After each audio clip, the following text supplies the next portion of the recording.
dar un pantallazo final de las causas de justificación y después ya en la segunda parte de la clase empezar con otro nuevo elemento del concepto estratificado del delito, tal vez uno de los elementos más interesantes, eh, que, que no se ha desarrollado capaz del todo a nivel jurisprudencial, pero que tiene una actualidad y un valor, creo que fundamental, que es la culpabilidad. Es decir, después del corte, después de la segunda parte, pasamos a otro nuevo elemento del delito, que es la culpabilidad.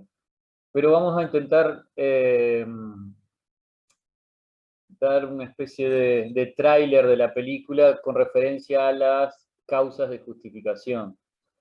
Para situarnos un poco en lo que ya veníamos dando, tengan presente que esto de las causas de justificación se puede traducir en permisos especiales que da la ley en determinadas ocasiones que hacen que una conducta que sea típica no sea antijurídica, es decir, no logre pasar un nuevo filtro en esto del concepto estratificado, en esto de superar las capas para evaluar si existe un delito o no, de la antijuridicidad. Recuerden entonces que las causas de justificación las podemos ubicar en un nuevo elemento, además de la conducta, que es una acción humana, que además debe ser típica, debe encartar perfectamente en un tipo penal, con toda la complejidad que ello implica, que vimos de que en el tipo penal hay elementos objetivos y elementos subjetivos, hay elementos normativos.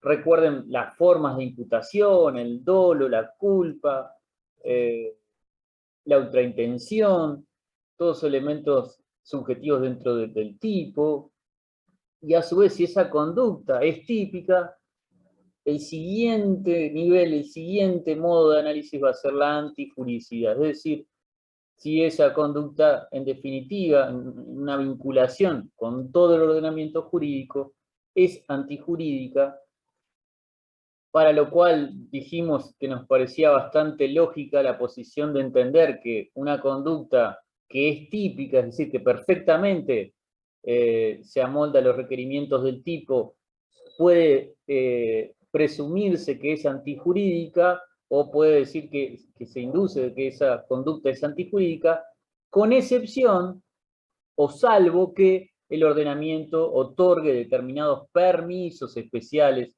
tipos permisivos, o normas de colisión, o normas que habilitan determinadas conductas, y esos permisos especiales son efectivamente las causas de justificación que tornan que la conducta no sea antijurídica, es decir, que la conducta sea lícita. Y en ese elenco de causas de justificación, la primera que desarrollamos fue justamente la legítima defensa. La legítima defensa, que es esa causa de mayor aplicación a nivel de jurisprudencia, la que resulta además bastante fácil de entender en cuanto a que el fundamento está en esa actividad de defensa que realiza la persona que sufre una agresión ilegítima por parte de otra. Habíamos analizado qué condicionantes requiere el artículo 26 del Código Penal para que efectivamente sea una defensa y no una excusa para agredir a esa persona que en primera instancia sufrió por parte de otra una vulneración a alguno de sus derechos. Hablamos de la racionalidad del medio empleado, además de ese primer elemento de la agresión ilegítima, de la falta de provocación suficiente como uno de los elementos también que requiere ese artículo 26 del Código Penal. Y después Gabriela hizo todo un análisis o un raconto de las modificaciones de la ley de urgente consideración con respecto a la legítima defensa, con respecto a que el legislador estableció presunciones en cuanto al cumplimiento de los elementos de la legítima defensa. Yo sé que Diego ya les comentó, pero tengan presente que está colgado en EVA un artículo de Carlos Rodríguez sobre el tema de la legítima defensa, qué pasa con determinadas situaciones que existen regulación expresa, como el uso de la fuerza en el ámbito policial, o qué pasa cuando un custodio en el ámbito de la vigilancia externa de la cárcel tiene que repeler o evitar que por ejemplo, un recluso se fugue. ¿Qué instrumentos o qué gradualidad en la fuerza tiene que emplear el vigilante o la persona justamente que está en la zona periférica de la cárcel? O qué tiene que hacer el policía en el caso de que una persona se fugue y no pueda arrestarlo? ¿Cuáles son los elementos que exige la ley para efectivamente entender que la conducta del policía, en cuanto que no puede detener porque se fuga esa persona, aunque no tenga arma y simplemente realice una fuga? ¿Cuál es el uso de la fuerza en cuanto a los requerimientos legales? Que eso no lo voy a desarrollar, pero tengan en cuenta, está en ese artículo que se colgó en EVA, y es importante porque la regulación del uso de la fuerza policial o el uso de la fuerza del centinela está muy vinculado no solo con la legítima defensa, sino con otra causa de justificación que vamos a hablar, que es el cumplimiento de la ley. Es decir, otra causa de justificación cercana, que es otro permiso que la ley otorga, que torna jurídica o que torna no antijurídica la conducta. O sea, les vuelvo a reiterar la idea de que lean ese artículo que está bastante interesante con respecto al uso de la fuerza policial. Y si no hay más preguntas, entonces, de esa especie de raconto de lo que se dio, de entender qué son las causas de justificación en el ámbito de la antijuricidad, de por qué se estudia estos especiales permisos del ordenamiento jurídico, aunque ya se pasaron determinados filtros, como es el tema de la acción y como es el tema de la tipicidad, avanzaríamos en una nueva causa de justificación que está regulada en el artículo 27 del Código Penal, y que les pido a alguien que se tenga el código a mano, realice la lectura del mismo, así empezamos a analizar qué es esto del estado de necesidad como causa de justificación. ¿Algún voluntario? Profe, Sí, Nicola. sí. Bueno, procedo con la lectura. Artículo 27. Del estado de necesidad. Está exento de responsabilidad el que, para defender su vida, su integridad física, su libertad, su honra o su patrimonio, ataca alguno de estos derechos en los demás, con tal que el mal causado sea igual o menor que el que tratara de evitar, que éste no haya sido provocado por su conducta y que reviste el doble carácter de inminente e inevitable. Cuando el daño causado fuere patrimonial y tuviere por objeto prevenir un daño de la misma naturaleza, el mal causado debe necesariamente ser menor. El artículo no se aplica al que tuviere, jurídicamente, el deber de afrontar el mal, ni al que intentare prevenir el mal que amenazara a terceros, salvo que estos fueran sus parientes dentro del grado establecido por el inciso segundo del artículo 26. Ahí está. Vean que esto, el inicio del artículo 27 se traduce claramente en una causa de justificación. Dice: será exento de responsabilidad. La mayoría de la doctrina entiende que cuando existe un permiso especial, ni siquiera se podría atribuir responsabilidad civil. Vean que dice el artículo 27, comienza señalando de que queda exento de responsabilidad la persona que en esa situación. Acá vean que, a diferencia de la legítima defensa, que hay un agresor y un agredido, acá lo que hay es una situación un riesgo, vamos a ver qué características tiene que tener ese riesgo, que yo creo que es un riesgo diferente al riesgo de la legítima defensa. ¿Por qué? Porque tiene una magnitud mucho más grave.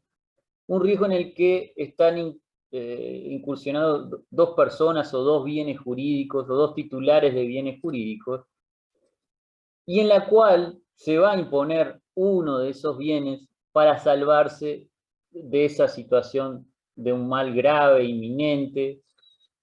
Y ese estado de necesidad, hay un viejo aforismo romano que dice: la necesidad no necesita ley o no tiene ley, es lo que determina justamente que esa persona en un contexto particular dañe o agreda a otro bien jurídico para salvarse. La justificación está en la necesidad de ese riesgo. Sí, Janelle. Se juzga solo el agresor. ¿Por qué me dice Janelle? Esa parte no entendí. En el estado de necesidad, todo va sobre el agresor. No es agresor y agredido como Claro, en el anterior. No. Exacto, es decir, hay una situación tan apremiante que para salvar justamente hay una enumeración además de los bienes jurídicos en ese artículo 27, vean que dice la vida, la integridad física, la libertad, el honor, el patrimonio. Para salvar algunos de esos bienes, el náufrago que justamente queda en esa situación en el medio del mar y existe únicamente una tabla en el que una tan sola de las personas que naufragaron puede sobrevivir. Si en la película Titanic DiCaprio le saca justamente no me acuerdo que era una tabla o el elemento para flotar a la muchacha que tampoco me acuerdo el nombre, y ese es la única posibilidad para sobrevivir. Ese estado de necesidad es lo que justifica el dañar a otro bien jurídico, a otra persona titular de un bien jurídico tan legítimo como el que como el que sobrevive, pero en el cual los dos estaban en riesgo. Es decir, si esa persona no agarraba ese único flotador o esa única tabla para poder sobrevivir, seguramente morirían todos los náufragos en el medio del mar. Es decir, son situaciones apremiantes de un riesgo, me dicen en el chat, claro, no necesariamente debe haber un ataque, exactamente. La fuente del peligro, de ese riesgo inminente, puede ser un hecho de la naturaleza o puede ser un hecho ¿se entiende con referencia a esto, a qué es el estado de necesidad?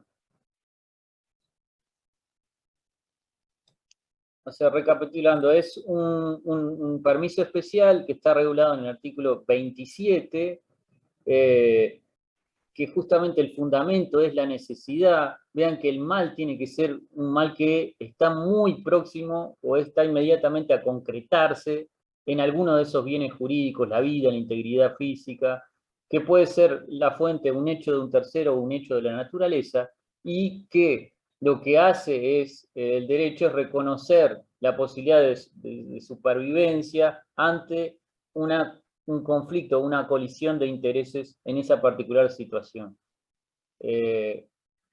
No hay una agresión ilegítima, no hay una actividad de defensa, sino que el contexto es de riesgo que sufren las dos personas o todas las personas implicadas. Parece que más que víctima y victimario, todos fuesen víctimas de una situación de riesgo que puede vulnerar bienes jurídicos como la vida, la integridad física y lo que se enumera en ese artículo 27.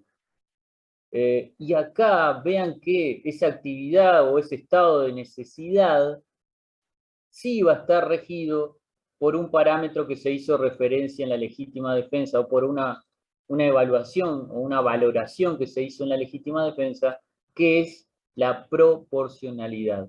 ¿Por qué decíamos que la proporcionalidad es clave en el estado de necesidad? ¿Qué les parece?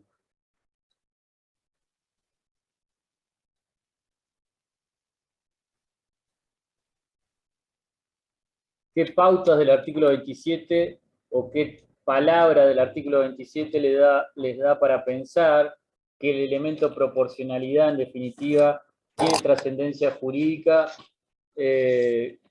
o incluso es de mayor relevancia con respecto al artículo 26? ¿Qué les parece?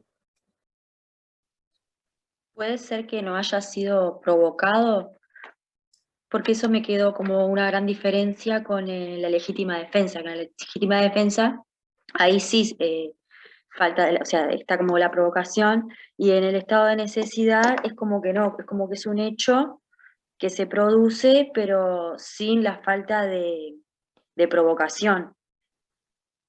Ahí está, sí, ese es un elemento, Patricia, muy bien en cuanto a diferenciar, ¿no? Vean que la persona que está en ese estado de necesidad o en ese estado que pretende justificar, la ley lo que condiciona es que no lo haya provocado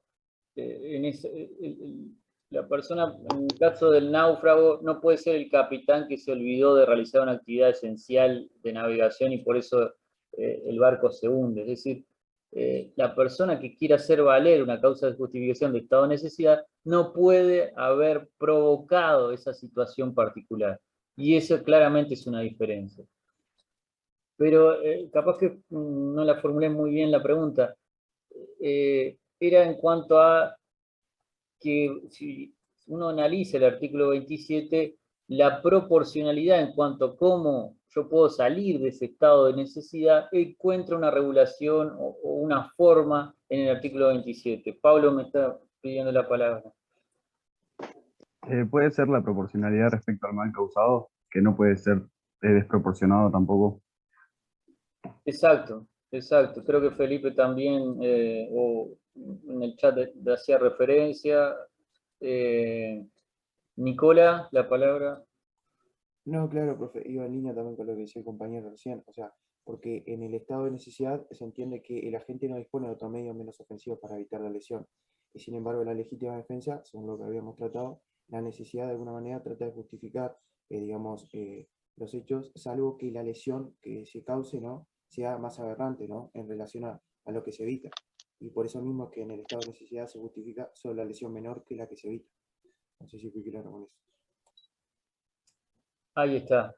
El tema de la proporcionalidad se ve claro o uno puede traducirse de que encuentra ese asidero legal en la exigencia de parámetros para salir del estado de necesidad. En cuanto que la persona que está enfrentando ese mal grave, ese mal inminente que está muy pronto a cristalizar, para salir de ese estado puede dañar otro bien jurídico, pero no de cualquier forma, ni no a cualquier tipo, sino que el propio artículo 27 le está condicionando de que el daño debe ser igual o menor a la amenaza que está sufriendo. Es decir, acá sí la proporcionalidad está jugando un papel clave. Felipe. Buen día, profe. ¿No cree que se puede dar un problema planteando esa pauta en un estado de necesidad? Es decir, cómo una persona puede a su vez en un estado de necesidad evaluar si el mal que va a causar para evitarlo es igual o menor. Digo, tal vez en algunas situaciones sea muy claro si es igual o menor el daño, pero en otras puede confundirse, ¿no? Sí, exactamente. Yo en eso comparto, porque acá volvemos al tema de que hay temas axiológicos, es decir, hay en el fondo temas de valoración, en definitiva, qué bien jurídico es más importante, que ya de por sí es una pregunta a la cual hay oscilaciones en cuanto a la doctrina.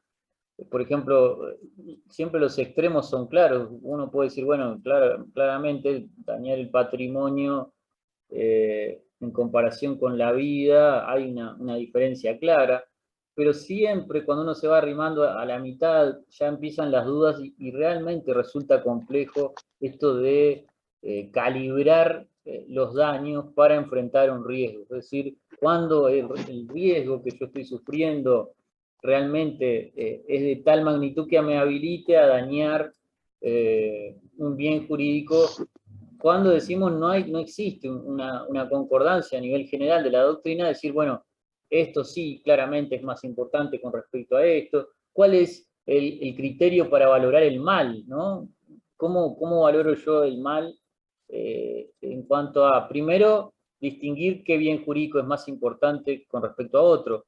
Y acá me parece interesante alguna posición doctrinaria que dice, bueno, la enumeración que hace el artículo 27 de los bienes jurídicos parece que no es antojadiza. Es decir, cuando el artículo 27 empieza a nombrar la vida y termina por la propiedad, parece lógico interpretar que le está dando una especie de escala de valor a los bienes jurídicos ahí relatados. Pero eso no soluciona el problema, en definitiva, porque además de saber qué bien jurídico y en qué escala, en qué grado de la escala está en esa enumeración del artículo 27, también habría que ponderar o tener en cuenta cuánto en juego, cuánto está en riesgo para yo poder vulnerar ese otro bien jurídico de otra víctima que está en esa misma situación de riesgo, por ejemplo. ¿Se entiende? Janel, no sé si... Perdón. No, pensé que querías hablar alguna cosa. Y por eso decíamos que el tema de la proporcionalidad en el estado de necesidad es fundamental. Es decir, la ley exige que para salir de ese mal grave, inminente, que está pronto a convertirse en daño, que requiere una actitud rápida de la persona para salir de ese riesgo, tiene que ser igual o menor a lo que yo, para salvarme o para salvar ese bien jurídico tutelado, necesito realizar y efectivamente salvar o conservar. Es decir, hay una colisión, un enfrentamiento de bienes jurídicos en el cual solo puede sobrevivir uno y se le da preeminencia jurídica a esa posibilidad de supervivencia de uno de los bienes jurídicos en cuestión. Vean que acá no hay un tema de legitimidad en cuanto que sufre una agresión ilegítima, sino que esa particular situación apremiante, esa de necesidad extrema, que se refleja en ese aforismo de que la necesidad no tiene ley, permite una especie de vulneración a otro bien jurídico en aras de supervivencia, en aras de salvar en esa situación completa, compleja. Uno de los ejemplos también que se ponía con mayor asiduidad en la doctrina es el hurto famélico, la persona que realmente tiene hambre y vulnera la propiedad justamente para poder comer, se roba una manzana de una frutería o se roba algo, un pedazo de pan de una panadería, justamente no aguantaba más el hambre que realmente lo apremiaba. Históricamente se planteó como una hipótesis de estado de necesidad, en la cual la jurisprudencia había sido bastante restrictiva en esto del hurto famélico, en cuanto a que señalaba de que en esas hipótesis era difícil demostrar esto del mal grave e inminente, es decir, vean que uno de los elementos para justificar ese estado de necesidad necesariamente tiene que ser que el mal esté muy próximo a producir un daño.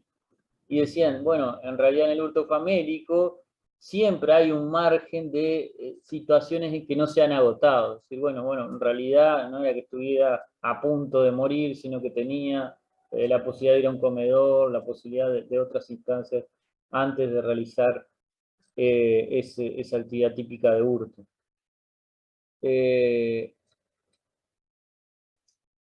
Eso se entendió entonces, algunos de los elementos, vean que ya lo hemos enumerado, requiere un mal grave e inminente, requiere que esa persona no haya provocado ese contexto de estar muy próximo al daño de uno de los bienes jurídicos, y requiere en esa actividad de supervivencia que realiza la persona, que el daño generado a otra víctima de esa situación sea igual o menor al peligro que está sufriendo. Con otra salvedad, que hay una referencia específica en el artículo 27 con respecto a la propiedad. Hay una alusión expresa que dice el legislador, bueno, tengan cuidado que cuando existe estado de necesidad y el bien jurídico es la propiedad, el criterio es diferente. ¿Y por qué es diferente?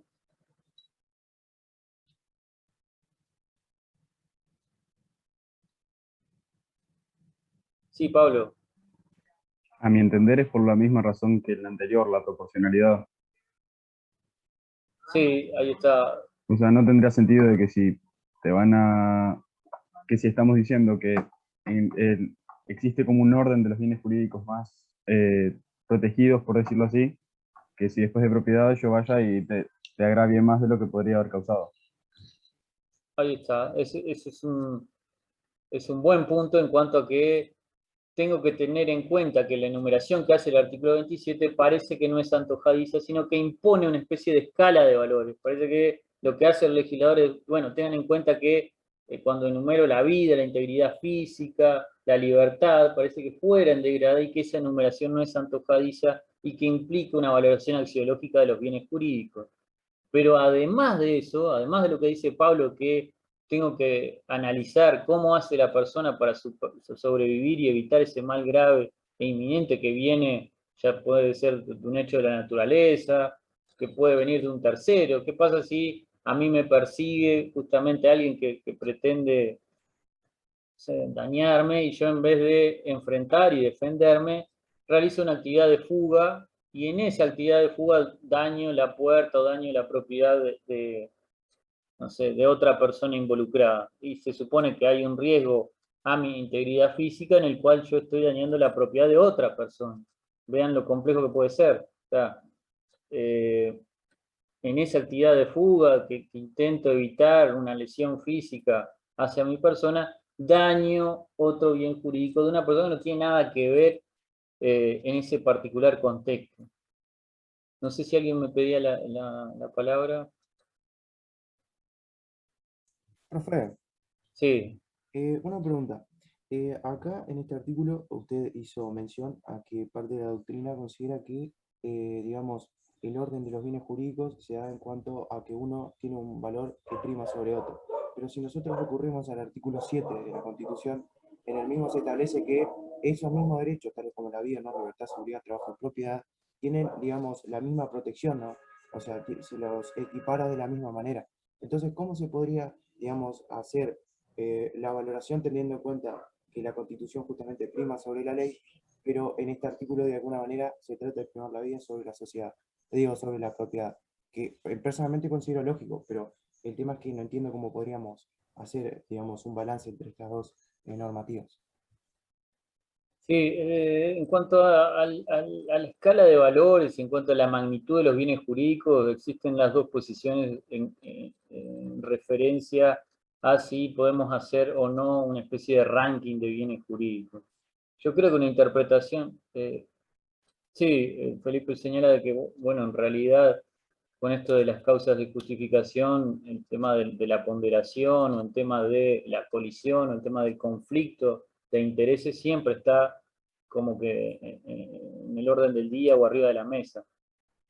Pero cuando uno lee el artículo 27 y lo que hace es partir de la vida, parecería claramente una interpretación lógica que lo que en la enumeración hace el artículo 27 es una especie de degradé de bienes jurídicos, y en un artículo que exige proporcionalidad para que se dé la causa de justificación, qué mejor pauta que el propio artículo en el cual además se encuentra coherencia interna en cómo se enumera esos bienes jurídicos. Pero volviendo al tema del estado de necesidad, que perdí un poco el hilo. El primer elemento va a ser entonces que la persona encuentre o se encuentre en un contexto de mal grave e inminente. ¿Qué es esto de un mal grave e inminente? Algo que requiere una actividad específica de la persona para salir de ese riesgo que está a punto de convertirse en un daño. ¿Un daño a qué? A esos bienes jurídicos del 27. Es decir, un daño a la vida, un daño a la integridad física, a la libertad, a la honra o a la propiedad. ¿Y qué habilita el artículo 27 para salir de ese mal grave inminente? Dañar a otro bien jurídico. ¿Cómo dañarlo? De cualquier manera, no. De una manera que sea igual o menor a ese riesgo que enfrenta. Salvo, y acá tengan cuidado, cuando estemos en el marco de la propiedad. Es decir, si el riesgo que se enfrenta a la persona es un riesgo a la propiedad y para salvar esa propiedad pretende dañar otra propiedad de otra persona, ahí los parámetros son diferentes.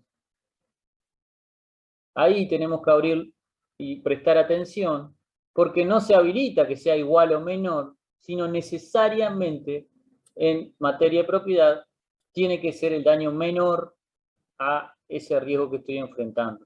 ¿Se entiende? Así es. Nicola. No, que le decía que sí, que totalmente comprensible el punto.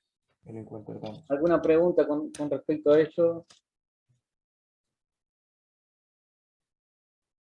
Y vean que también hay determinados condicionantes en cuanto a que la persona que está en ese estado de que va a sufrir, que está sufriendo un riesgo, ya sea el náufrago que lucha por su vida y está únicamente en la tabla y hay muy pocas posibilidades de sobrevivir, y hay otros náufragos que también pretenden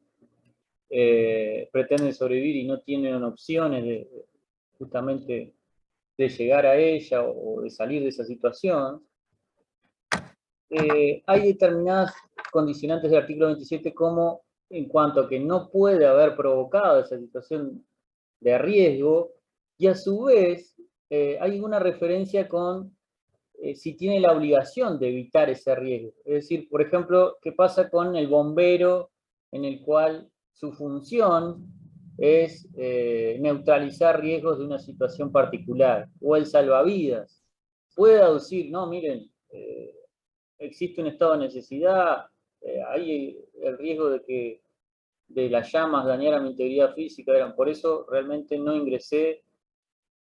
Puede escudarse en este permiso especial del estado de necesidad para no intervenir la persona que tiene la obligación de evitar justamente o de neutralizar ese riesgo, ¿o qué les parece? Pablo dice que no, ¿por qué no?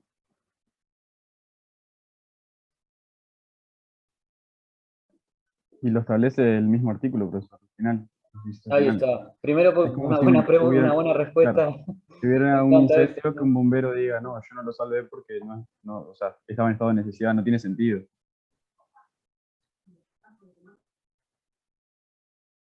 Ahí está.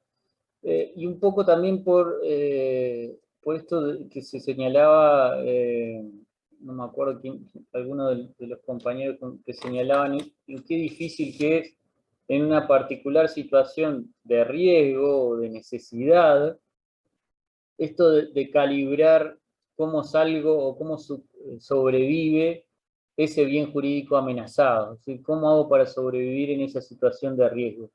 El establecer, calibrar efectivamente, bueno, produzco un mal menor, igual, ¿cómo lo realizo? Muchas veces es difícil, primero por situaciones de contexto, es decir, bueno, en esa situación en la cual está peligrando mi vida, exigirle una especie de claridad mental o de lucidez para identificar claramente hasta aquí salgo, hasta aquí en realidad me estoy excediendo, es realmente complejo. Y vean que acá estamos en una zona bastante limítrofe con el instinto de supervivencia, es decir, cómo la persona en una situación particular, por instinto, va a buscar sobrevivir y para esa supervivencia muchas veces tiene que dañar a otras personas. Y en eso del instinto de supervivencia está muy vinculado, no con una causa de justificación, sino con otro elemento que seguramente Diego lo va a desarrollar en muy poco tiempo, que es con la culpabilidad, con cómo el derecho puede reprochar conductas cuando en realidad la magnitud de opciones, es decir, con la posibilidad de optar, es realmente reducida o nula. ¿Cómo yo le puedo reprochar una conducta cuando va en contra de un instinto tan fuerte como el instinto de supervivencia? Y ahí, en base a esto y a lo conectado que está con el instinto de supervivencia, en muchas legislaciones está separado o está regulado en forma diferente lo que es el estado de necesidad como causa de justificación, como elemento que determina que no sea antijurídica la conducta, de al estado de necesidad exculpante, es decir, que determine que no sea reprochable, que no sea culpable la conducta.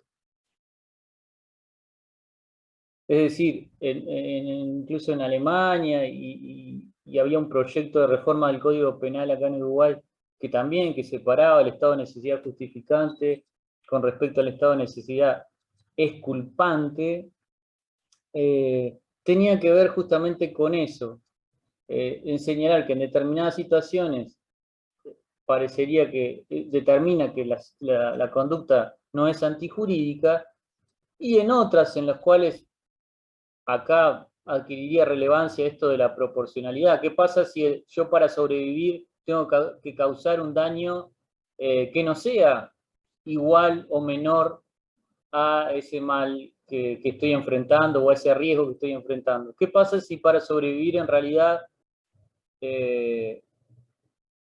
no puedo cumplir esa ecuación que me exige la ley? Si para sobrevivir en realidad tengo que afectar la vida no más de una persona, de dos personas. ¿Cómo aplico el artículo 27? Aunque no se cumpla el tema de la proporcionalidad, ¿podría ingresar como una causa de inculpabilidad? ¿Se me puede reprochar que por instinto de supervivencia viole esa ecuación que está en el artículo 27? ¿Se entiende cuál es el dilema o lo que las dificultades que puede plantear esto? No sé, lo veo a Diego ahí, capaz que...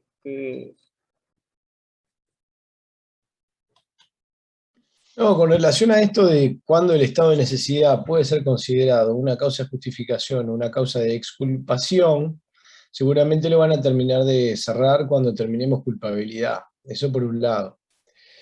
Por otro lado, esto que está mencionando Rodrigo es una distinción que ha apuntado la doctrina y que algunos códigos más modernos la han recogido entre estas dos situaciones. Cuando un estado de necesidad es realmente una justificación y cuando es una causa de inexigibilidad de otra conducta, ¿no?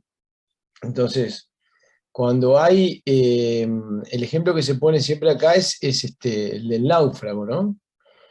Están los dos náufragos, se hundió el barco, están los dos náufragos, hay una sola tabla de salvación, la vida está en peligro de los dos, pero los dos saben de que si el que tome la tabla se va a salvar y el otro se va a morir. Entonces, ¿hasta qué punto la pregunta, vamos a decir, que se hace la doctrina en una situación así es, ¿realmente ahí estamos hablando de una situación que es un permiso, que está justificada la conducta? ¿O realmente lo que sucede ahí es que no se le puede exigir otra conducta que no sea salvarse a ese náufrago que tomó la tabla o tomó pongamos que hay un solo salvavidas, sabiendo que tarde o temprano la otra persona no iba a aguantar y se iba a morir? Entonces, un poco partiendo de ese ejemplo para que ustedes vean de qué tipo de situaciones se trata, a partir de ahí, digamos que la doctrina lo que distingue es cuándo hay verdaderamente una situación en la cual el derecho justifica o otorga un permiso para actuar, y cuándo hay situaciones en las cuales la conducta es típica y antijurídica, pero realmente lo que hay es una imposibilidad de exigir otra conducta, porque hay una situación extrema, hay una situación límite, que hace que tampoco desde el punto de vista del derecho podamos preferir la vida de uno por la vida de otro. También podríamos tomar, ahora que se me viene a la mente, por ejemplo, el caso muy uruguayo del avión en la cordillera de los Andes, ¿no? También ahí, digamos, cómo unos se salvaron, se pueden haber salvado a costa de otros, y en qué medida ciertas conductas que podrían tipificarse como delictivas podrían decaer ante situaciones extremas en las cuales no se puede preferir la vida o la integridad física de uno sobre el otro. Pero esto yo les diría de que lo marquen ahí y lo hagamos después, porque estamos con un tema también de poco tiempo. Simplemente repaso un par de intervenciones acá. Micaela Castro dice, ¿cómo sería un caso donde se defiende la honra? Y bueno, los bienes jurídicos todos son defendibles. Cuando hay un ataque verbal, digamos, que implica una difamación, una persona puede defenderse respondiendo con un ataque similar, ante una ofensa con otra ofensa. O sea que eso no veo que plantee un problema porque sea el honor y no sea otro bien jurídico. Después la de Felipe, no sé, tiene que ver con algo de la exposición. Y después el valor que el autor le atribuye, no sé lo que dice Miriam, sino el que le asigna el derecho. Claro, cuando hablamos de esto que mencionaba tanto Gabriela como Rodrigo ahora, de la cuestión axiológica, o sea, de que si hay una escala de valores de bienes jurídicos más importantes y menos importantes, lo tomamos en cuenta desde el punto de vista del derecho, ¿no? De todas maneras, yo creo que en la sociedad hay cierto consenso, digamos, y capaz que si hacemos una encuesta entre todos nosotros y preguntamos, ¿qué es más importante? ¿La propiedad o la vida? Bueno, probablemente estemos todos de acuerdo que la vida es más importante. Por eso a veces hay algunas discusiones que no sé cómo que se han reeditado, hasta qué punto. Es evidente que cualquier ordenamiento jurídico tiene distinto valor a distinto tipo de bienes jurídicos, ¿no? También esto tiene que ver con los estados democráticos y totalitarios, ¿no? Un estado absoluto, totalitario, capaz que, no sé, pensando en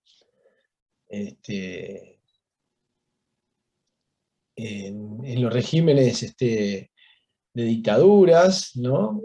Capaz que se sostiene de que la fidelidad al derecho es un bien jurídico supremo y superior a todos los demás. O que la lealtad al Führer, o que el sano sentimiento del pueblo alemán podría ser, por ponerle algunas formulaciones, ¿no? Hay una palabra ahí, Miriam. Sí, buen día, profe. No, cortito, un poco lo que le venía diciendo usted, ¿no? Pero también digo, yo pensaba, si no es estirar demasiado o poner a prueba demasiado los ejemplos, digo, porque estamos hablando de situaciones extremas, ¿no? Digo, capaz que es como una forma de poner a prueba el artículo, ¿no? Pero digo, yo pensaba en situaciones que de hecho siempre se plantean, más reales, que es, si yo pongo el ejemplo de las cosechas, ¿no? De que el vecino mata al cerdo que está comiendo las cosechas de otro, digo, si en ese caso sería dos situaciones equiparables, digo, de propiedad, ¿no? Y esas son situaciones que son más cotidianas, que, digo, que el tema de ponernos a prueba con respecto a la supervivencia de situaciones extremas, ¿no?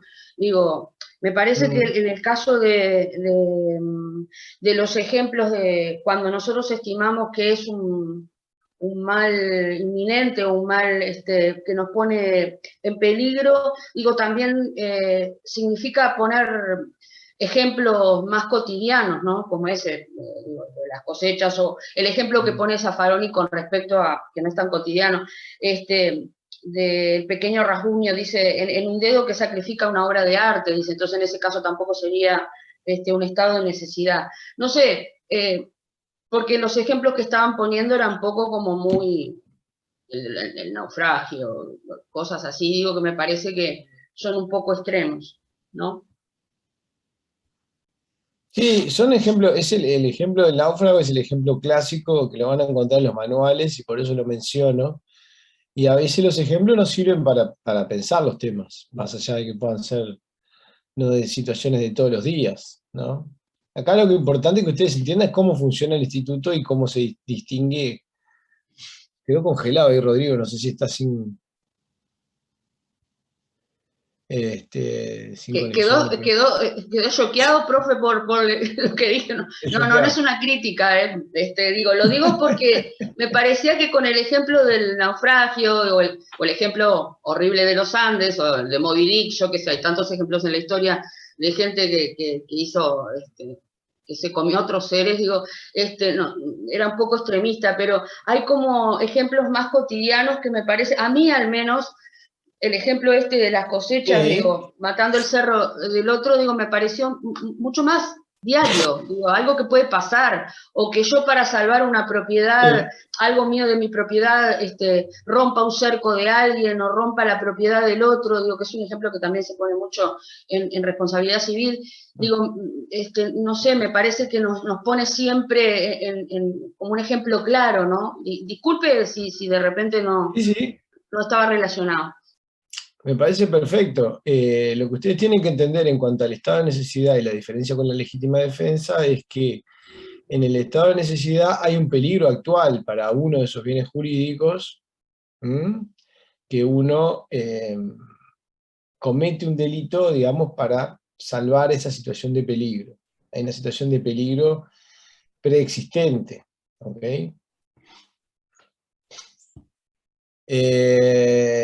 Pero estos ejemplos, por ejemplo, el ejemplo que daba Rodrigo del hurto famélico, miren que no está tan lejos de... No es nada, no es una cosa irreal.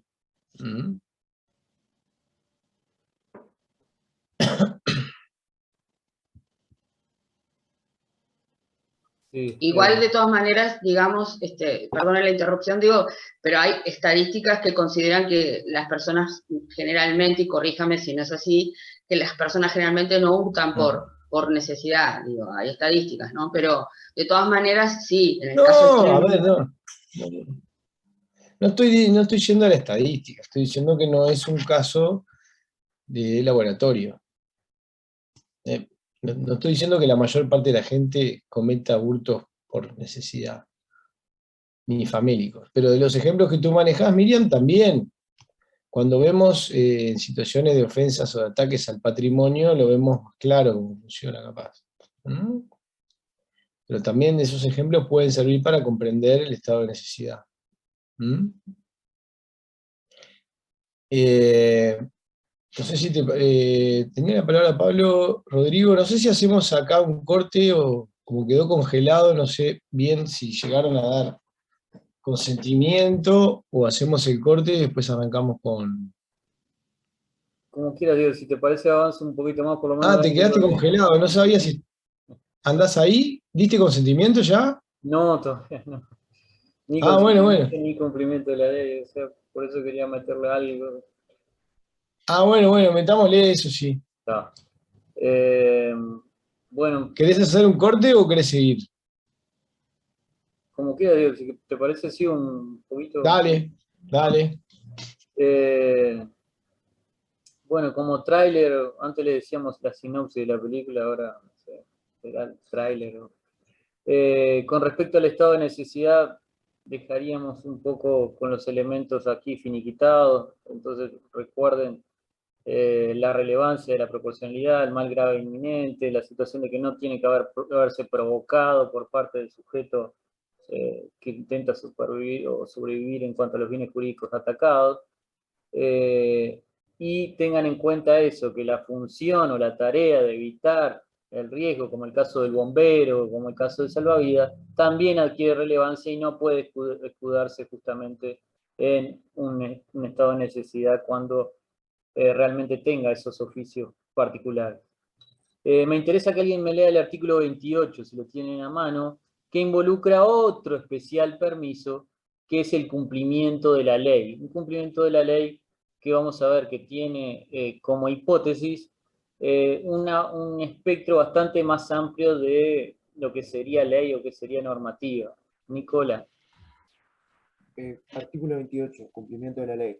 Está exento de responsabilidad del que ejecute un acto ordenado o permitido por la ley en vista de las funciones públicas que desempeña, de la profesión a que se dedica, de la autoridad que ejerce o de la ayuda que le preste a la justicia. Bien, acá tanto Zaffaroni como Chávez hacen referencia a que, bueno, el artículo 28 tendría una relativa importancia por un tema de coherencia del ordenamiento jurídico, es decir, si las normas pretenden influir en la conducta de las personas, claramente en un mismo ordenamiento jurídico no podrían convivir situaciones en las cuales me prohíben realizar determinada conducta y simultáneamente que me permitan o que me impongan determinados deberes que coincidan en forma expresa, porque claramente esto traería temas, afectaría la coherencia interna del ordenamiento jurídico y ese efecto de las normas en cuanto a motivar, claramente se vería distorsionado o vulnerado. Es decir, no me pueden permitir y prohibir al mismo tiempo la misma conducta. Y lo que hace el artículo 28 es decir, miren, existe una causa de justificación, otra causa de justificación, además de la legítima defensa, además de el estado de necesidad, que determina que cuando yo tengo un deber legal, cuando yo tengo que cumplir determinadas condicionantes, y eso está habilitado, la conducta no sea típica. El policía que arresta con una orden de un juez, claramente no está privando de libertad y cometiendo el delito de privación de libertad, sino que está realmente realizando una tarea que está condicionada legalmente con determinadas pautas específicas. Lo mismo cuando se realiza un allanamiento, lo mismo el alguacil que va a realizar un desalojo. Son situaciones que en realidad son funcionarios públicos que cumplen deberes funcionales y que en realidad, aunque la conducta formalmente podría encartarse en algún delito, claramente ese deber funcional habilita que no sea antijurídico, por ende no sea delito la conducta. Porque lo que está realizando ese funcionario es una actividad inherente a la función o un deber funcional. ¿Se entiende esto? Y vean que ese artículo 28 está referido no solo a las tareas públicas como puede ser un juez, como puede ser un abogado. Un abogado generalmente cuando se ventilan cuestiones íntimas, podría eventualmente estar incursionando un delito de difamación cuando se realiza una demanda o en el medio de una audiencia, cuando hace una referencia expresa. Sin embargo, acá vean, y volvemos otra vez a insistir, la importancia del contexto de las conductas. Es decir, no basta con saber si la conducta es típica, sino que tenemos que contextualizar siempre cuál es el ámbito donde se dice la frase para ver si es difamación, cuál es el ámbito donde se realiza la agresión para saber si hay lesión, justamente porque entran a jugar estos especiales permisos que veníamos de alguna manera relatando.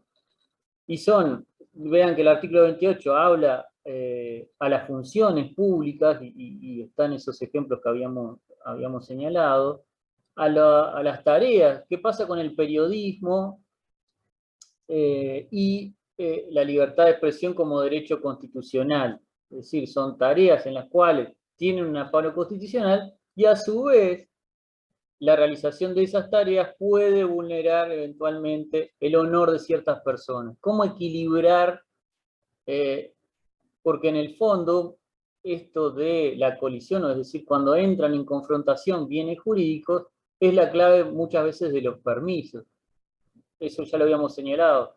Vean que en esto de las causas de justificación lo que subyace es realmente enfrentamientos o choques de bienes jurídicos de los cuales lo que hace la ley es resolverlos o traducirlos muchas veces en permisos especiales o en conductas que se decantan como delitos.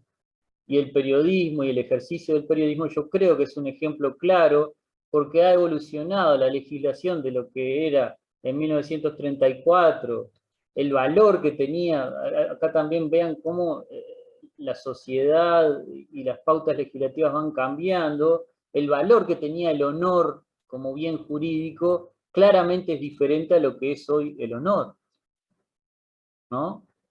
¿Cómo puedo afectar el honor de una persona? Varía no solo en cuanto a momentos históricos, sino incluso en situaciones geográficas, en lugares, y el ejercicio del periodismo yo creo que claramente también ha oscilado en base a la sociedad y el valor que se le da al honor con respecto a otra conducta como la libertad de expresión. Y en ese sentido, nuestra sociedad tenía en 1934 la imposibilidad o sea, una protección al honor que hoy por hoy no se la tiene, porque se le da preeminencia a esto de la libertad de expresión. Hoy está afianzado, que esto lo van a ver después, el concepto de real malicia, o sea, realmente para castigar determinada actividad periodística que vulnere la honra o el honor de otra persona, es bastante más complejo de lo que era en 1934, con la regulación de esos delitos de difamación de injuria, con la imposibilidad de probar la verdad. O sea, antes, hace algunos años y no tantos años, al periodista que realizaba una publicación se le estaba vedada incluso la posibilidad de probar de que esa información era verdadera. Entonces, se ha existido una especie de oscilación en cuanto, bueno, hasta acá, qué es lo importante o cómo hago para coadyuvar o para equilibrar estos bienes jurídicos, y claramente hoy yo creo que, esto es una opinión personal, se le da preeminencia a la libertad de expresión, dando determinadas pautas en cuanto a cuándo se puede ser responsabilizado. Miriam, creo que me pedía la palabra. ¿Tenés algunas introducciones en el chat? No, profe, cortito, el ejemplo que usted estaba dando, digo, es el ejemplo paradigmático aquel de un periodista en Estados Unidos, digo, que acusaba a otro de racista, digo, hay ejemplos montones, pero digo, siempre son como dice el profe Camaño, digo, hay como ejemplos de laboratorios, digo, típicos, digo, y hoy por hoy se da mucho más con el tema del uso de las redes, digo, que complican bastante, uno piensa en la honra y en el honor y lo ve a veces como muy distante, y sin embargo es algo mucho más cotidiano que involucra, por ejemplo, en el caso de determinadas noticias falsas con respecto a determinados profesionales, digo, afectan un valor abstracto como la importancia y el honor de un profesional. No es lo mismo que se le critique a una persona común que se dé una mala noticia o una noticia falsa con respecto a un profesional que basa su profesión, digamos, en el respeto y en la consideración social. Digo, hay mucho más valor que uno a veces piensa en la honra y dice, uy, qué viejo que es esto, pero digo, tiene una connotación mucho más cotidiana, ¿no?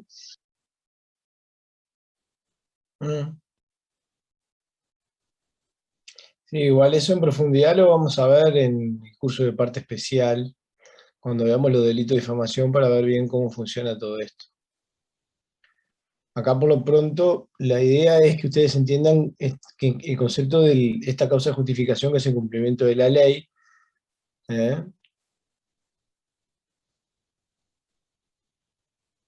que lo vemos muy especialmente en el tema de, aparte de los ejemplos que mencionaba Rodrigo, que se me volvió a quedar congelado, no sé si fue un problema de conexión o qué, en la actuación de los funcionarios policiales, que tienen, digamos, por su propia profesión que desempeñan, la posibilidad, por ejemplo, de cometer delitos de privación de libertad, o delitos de violación de domicilio. Cuando un policía detiene a alguien, comete una figura que en realidad está tipificada como privación de libertad, lo que pasa es que está amparada por un permiso que es justamente el cumplimiento de la ley, siempre y cuando actúe en el marco legal, ¿no? En la actuación policial lo vemos muy claramente, este tema del cumplimiento de la ley. Al ingresar a un domicilio y hacer un allanamiento, el policía comete un tipo penal de violación de domicilio. Pero no se castiga, ¿por qué? Porque cumple con la ley y con una orden judicial que le autoriza a ingresar a un domicilio contra la voluntad del dueño. Por eso es que la actuación policial siempre plantea grandes problemas acá en esto, porque depende de cuál es vamos a decir, el alcance de la ley como para determinar si la actuación del policía fue legal o fue un delito.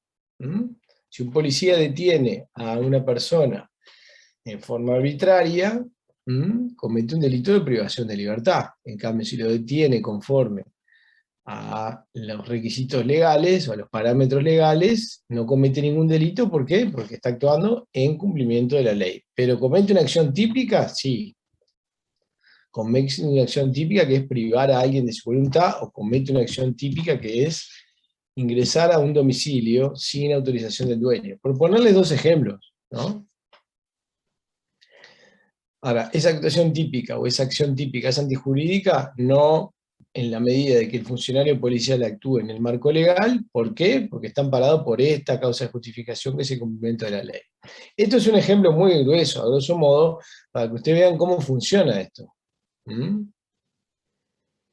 El bombero que rompe una puerta de una casa para entrar a apagar un incendio, ¿comete un delito de daño? Y no. ¿Mm? Está actuando amparado porque el cumplimiento de la ley. ¿Mm?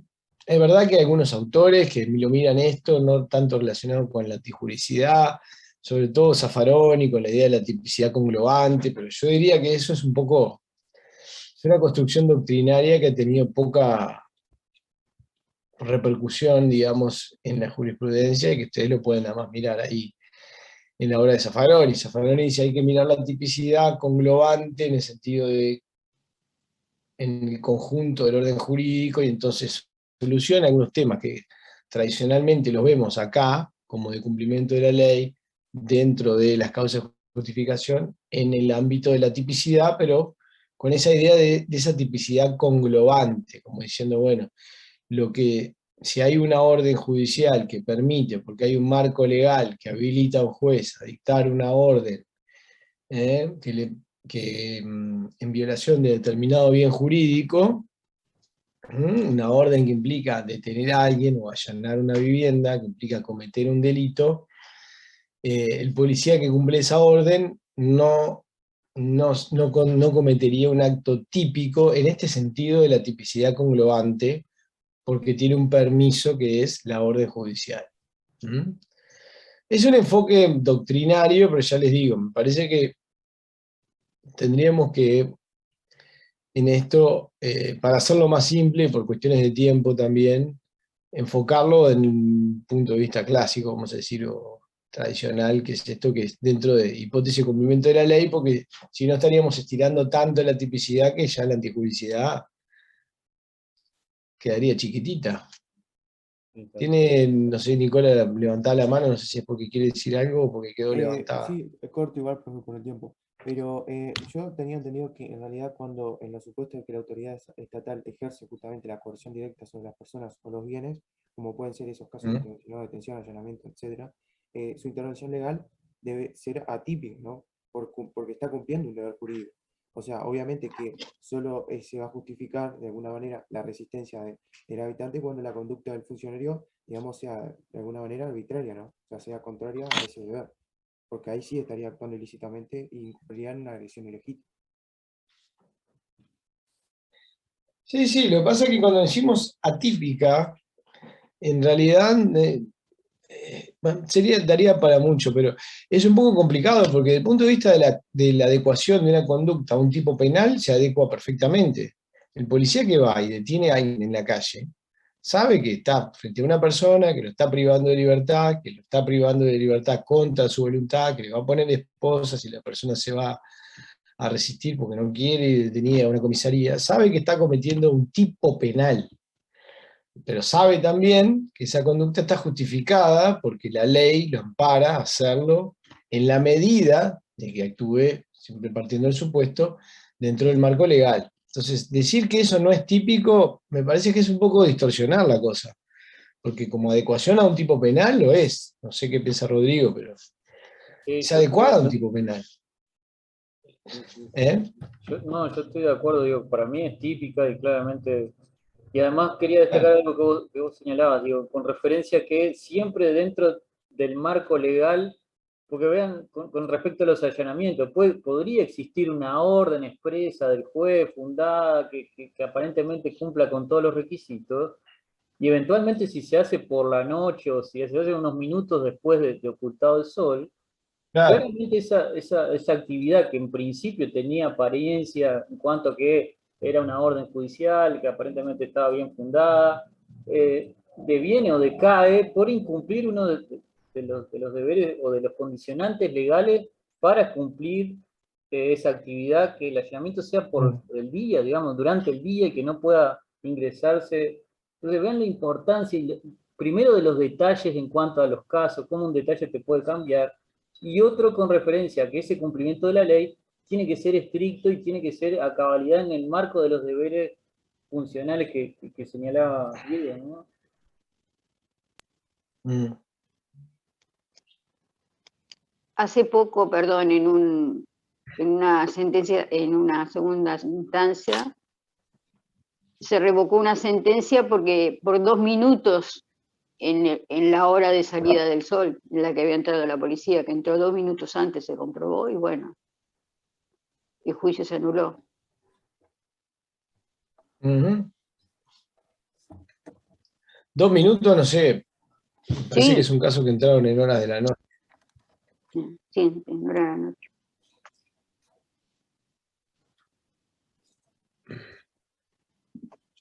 La podrían compartir, como dice Felipe, hay una sentencia de la Corte, leyó la noticia pero no encontró la sentencia. Yo no sé si la tengo la sentencia o no, o Rodrigo. No, Bueno, no. ¿no? Estamos en el horno con el tiempo. Obediencia al superior no diste nada. No, tampoco. Está. Y consentimiento, capaz, tendríamos que dar algo. Ah, Aunque sea mencionado. hacemos un corte, digo, o seguimos con... Hacemos un corte, sí, cortito, 5 minutos, 9:15. Hacemos consentimiento, vamos a tener que seguir tirando un poquito para adelante culpabilidad porque hoy empezar no tiene mucho sentido. 15 minutos.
Bueno, no sé si andas por ahí, Rodrigo.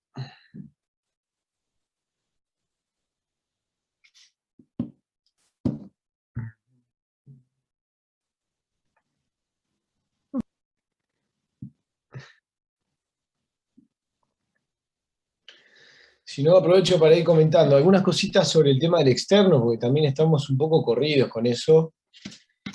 Yo estuve complicado como para fijar los temas. Igualmente lo vamos a correr, no lo vamos a hacer el 28, obviamente la entrega que sería el jueves que viene. Van a tener 15 días entre la fecha que fijemos el tema, ¿ok? Y la fecha de entrega. Así que seguramente sea la semana la primera semana de noviembre. Yo voy a tratar de concretar el planteo para el fin de semana y puede ser primera y segunda semana de noviembre, eso no hay problema, lo podemos mover capaz que para el 8 de noviembre, una cosa así, ¿ok? Lo que sí les voy diciendo es que es un trabajo en grupos, ¿ok? O sea que, como ya creo que algo hablamos de esto, es un trabajo en grupos de a 3, de a 4, ¿ok? Les digo para ir viendo un poco que se vayan armando los grupos para el trabajo. Pero eso igualmente yo les voy a mandar por EVA. Quería terminar causa de justificación porque, digamos, me parece que es un tema que podría meritar como para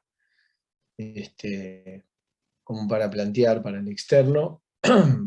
Además, como hay sentencia y esto, y es un tema que mueve bastante, también generalmente se interesan. Pero también puede ser algún tema sobre error de tipo y algunas cuestiones que estuve pensando que tengo que todavía pulirlas un poquito más como para poder plantearles capaz que 2 opciones de temas para hacer ese trabajo externo, ¿ok?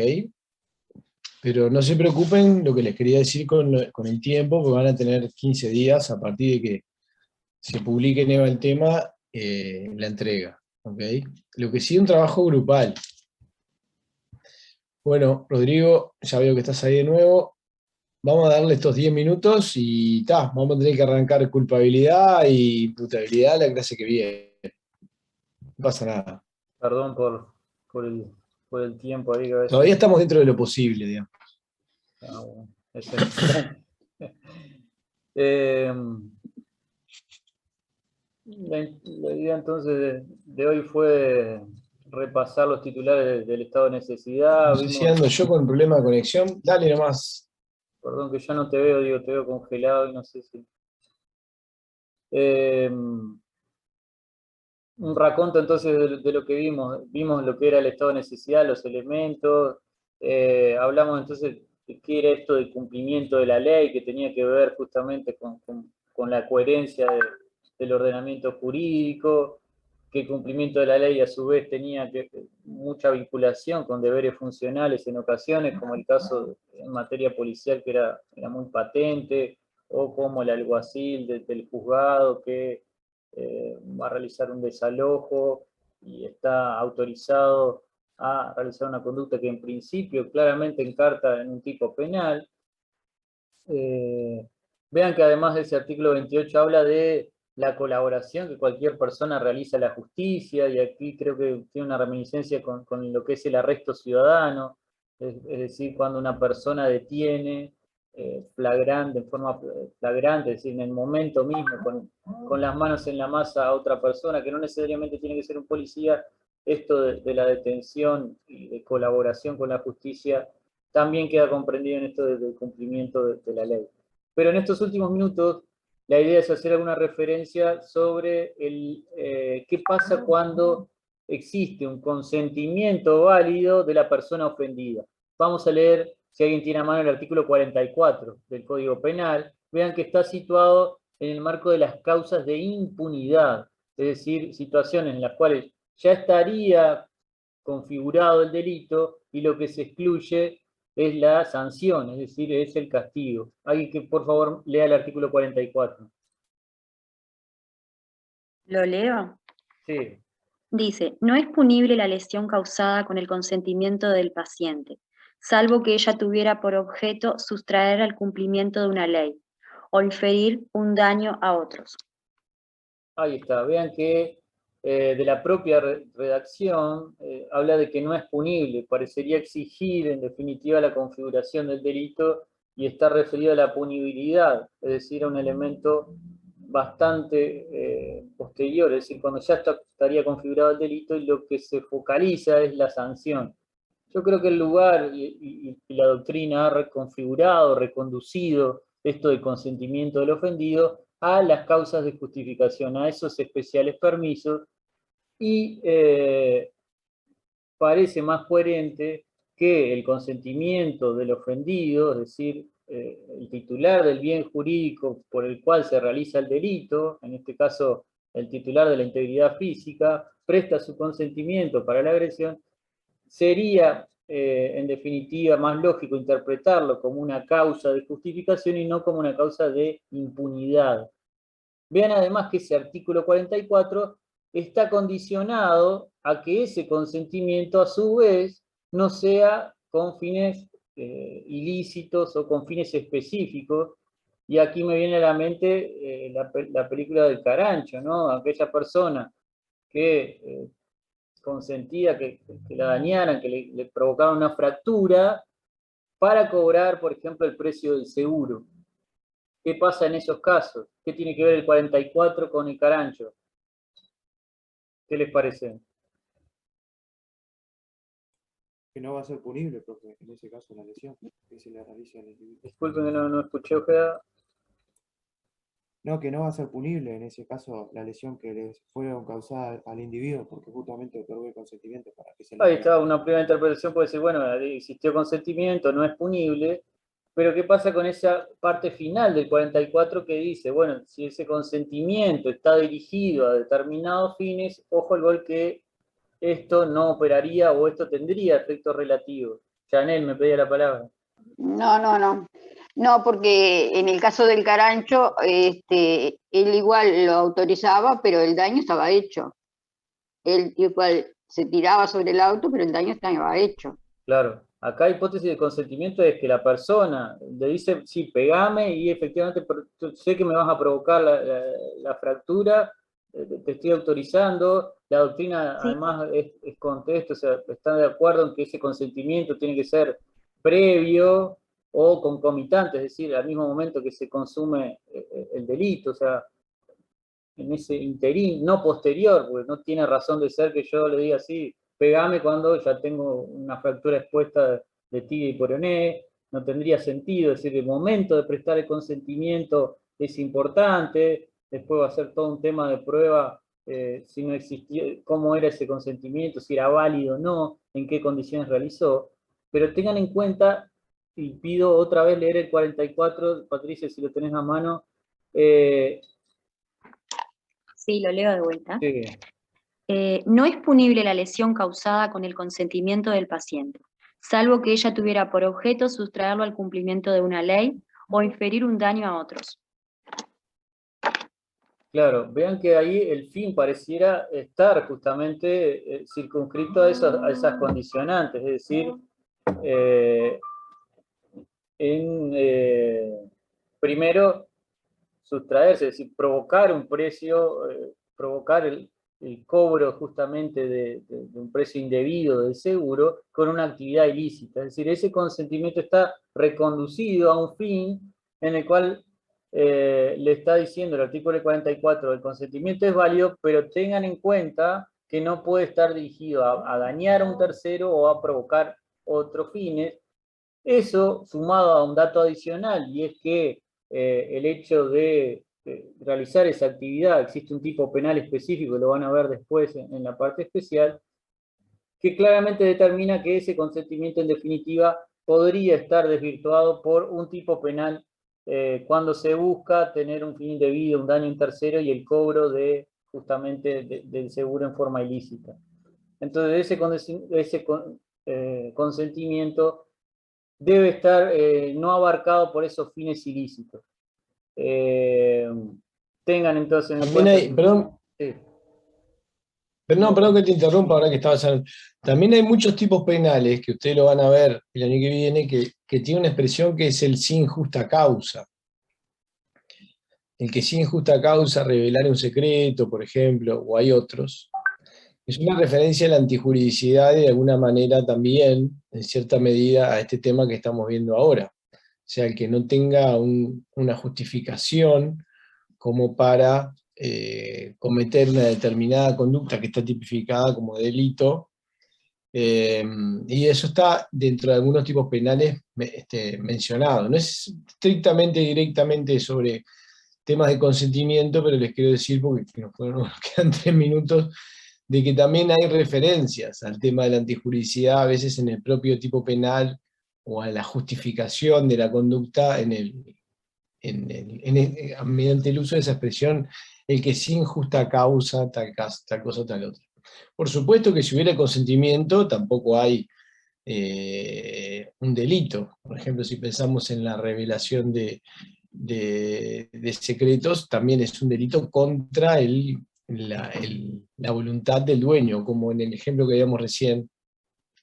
Tampoco puede haber violación de domicilio si el dueño de la casa consiente que una persona ingrese a su domicilio. O sea que hay también otros tipos penales de que, aunque no lo mencione expresamente, se construyen a partir de la idea de que es contra la voluntad de una persona. Si yo le pido a un amigo 100 pesos y me entrega los 100 pesos, después no voy a decir que hubo ahí un delito de hurto, porque hubo consentimiento de la entrega. Salvo saquemos el tema de la estafa, donde hay un tema de consentimiento viciado, pero donde también se analiza el tema de si hubo o no un consentimiento y de qué tipo. Muchos tipos penales contienen esta cuestión de la voluntad o el consentimiento, ni que hablar también en delitos sexuales, donde ha cambiado mucho la legislación, pero donde también está esta cuestión detrás del tema del consentimiento. Entonces, siempre la doctrina se ha enfrentado con la dificultad de decir, ¿dónde ubico el consentimiento? ¿No? Sí, tal cual. Y algunos lo han ubicado en la tipicidad, y mayormente se ha ubicado el consentimiento como una causa no expresa, vamos a decir, de justificación. Por eso lo que les marcaba Rodrigo, que el artículo 44, en realidad, cuando habla de la lesión consensual como una causa de impunidad, en realidad lo que es una causa de justificación. Cuando yo consiento, firmo esto que se llama el consentimiento informado, para someterme a una operación quirúrgica, estoy consintiendo que se me ocasione una lesión. Por lo tanto, no puedo después decir que se cometió un delito porque di mi consentimiento. Entonces, caso, disculpa que... Sí, dale. Dale, No, pues ya estamos ahí.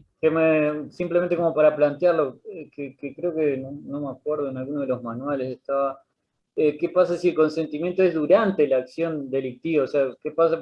Y ponían un ejemplo del punguista. El punguista, ¿se acuerdan? Es el que tiene toda una sutileza para realizar la acción. Y yo me doy cuenta que efectivamente me está sacando dinero y le digo, sí, mirá, pobre loco, llévatelo o tomá, y efectivamente no hago nada cuando me doy cuenta de que la persona va justito a sacar ese dinero. Si ese consentimiento durante la acción tiene valor o torna atípica la conducta, que me pareció por lo menos plantearlo como un tema, si bien bastante complejo, que resulta interesante. Bueno, ¿qué valor tendría ese consentimiento durante la acción de que nace como típica, pero cómo vendría después?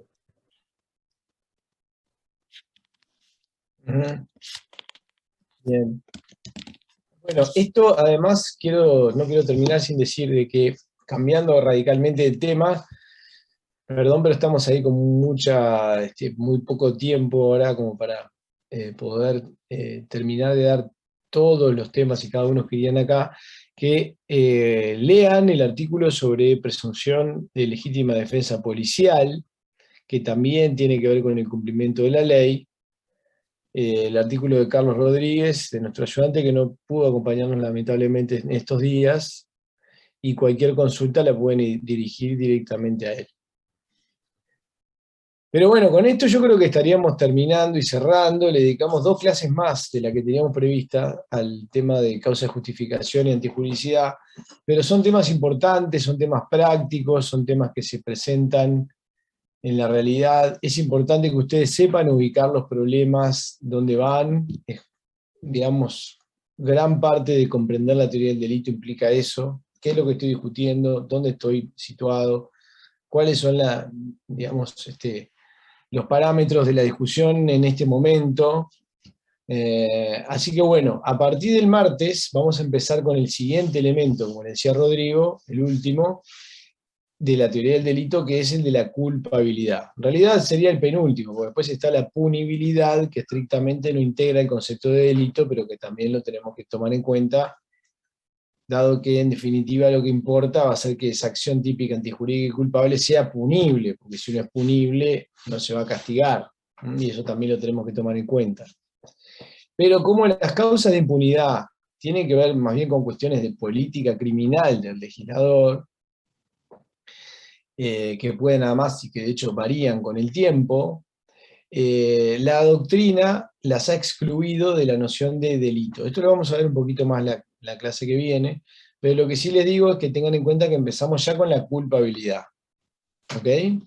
Es decir, según como veamos la cantidad de elementos, si tenemos la acción típica antijurídica y culpable, podría ser el cuarto elemento o el tercer elemento, en el sentido de que si entendemos que los elementos del delito son la tipicidad, la antijuridicidad y la culpabilidad, por lo menos los elementos jurídicos.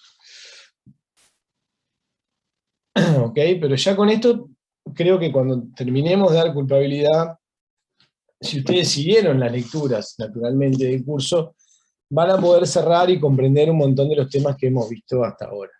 Así que bueno, estamos un poquito pasado de tiempo, sé que otros tienen otras clases. No sé, Rodrigo, si tenés alguna cosita más. No. Buen fin de semana para todos. Bueno, y gracias por las clases, Rodrigo, buenísimas. Perdón por el tiempo que capaz que